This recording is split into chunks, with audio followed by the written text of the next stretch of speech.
ሲሄድ ክብር አለ። ወደ ግራ ሲዞር ክብር አለ። ወደ ላይ ክብር አለ። የኔ ነገር በሙሉ በክብር ተከሏል። የኔ ጉዳይ በሙሉ በክብር ውስጥ ነው ያለው። በክርስቶስ ክብር ውስጥ ነው ያለው። ሕግ ሰዎችን ኮንኖ ሞትን ስለሚያመጣባቸው ከሞት የሚያድን አዲስ ኪዳን ሆነ። ሕግ ተሽሯል። ሕግ የተሻረበት ዋናው ምክንያት ሞትን ስለሚያመጣባቸው የኃጢአት ዋጋ ሞት ስለሆነ ሰው ደግሞ ከአዳም ጀምሮ በኃጢአት ስለሚፈተን የኃጢአት ደሞዝ ደግሞ ሞት ስለሆነ እግዚአብሔር ይሄንን አዲሱን መንገድ ዘረጋ። አዲሱ የጽድቅ መንገድ ኢየሱስ ነው። ብሉይ ኪዳን ዘመን የእግዚአብሔር ሕግ የተጻፈው በድንጋይ ላይ ነው። ሰዎች የእግዚአብሔርን ሕግ የሚያዩት በምን ላይ ነው? ድንጋይ ላይ ነው። ከድንጋይ ላይ ያነባሉ፣ ከድንጋይ ላይ ይመለከታሉ፣ ከድንጋይ ላይ ይረዳሉ። በአዲስ ኪዳንና በብሉይ ኪዳን ውስጥ ያለው ልዩነት የቦታ ልዩነት ነው። ብሉይ ኪዳን ዘመን የእግዚአብሔር ሕግ በድንጋይ ላይ ነው የተጻፈው። በአዲስ ኪዳን ዘመን ግን የእግዚአብሔር ሕግ የተጻፈው በሰዎች ልብ ላይ ነው። ያኔ ሰዎች ሕግ የተጻፈበትን ትልቁን ድንጋይ ተሸክሞ ነው የሚዞሩት። አሁን ግን እኛ የእግዚአብሔርን ሕግ በልባችን ይዘን ነው የምንዞረው።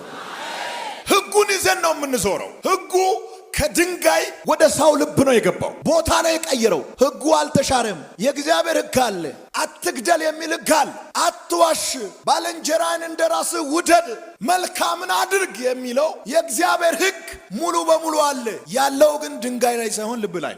ብሉይ ኪዳን መካከለኛው ሕግ ነው። አዲስ ኪዳን ደግሞ መካከለኛው ማን ነው? ኢየሱስ ነው። በብሉይ ኪዳን ዘመን አልሞትም ካልክ ሕጉን ትጠብቃለህ። በአዲስ ኪዳን ዘመን አልሞትም ካልክ ኢየሱስን ነው የምትጠጋው። ብሉይ ኪዳንም ስርዓቱ አንድ ነው፣ አዲስ ኪዳንም አንድ ነው። መሞት የማይፈልግ ሰው ሕጉን ያከብራል። መቼ?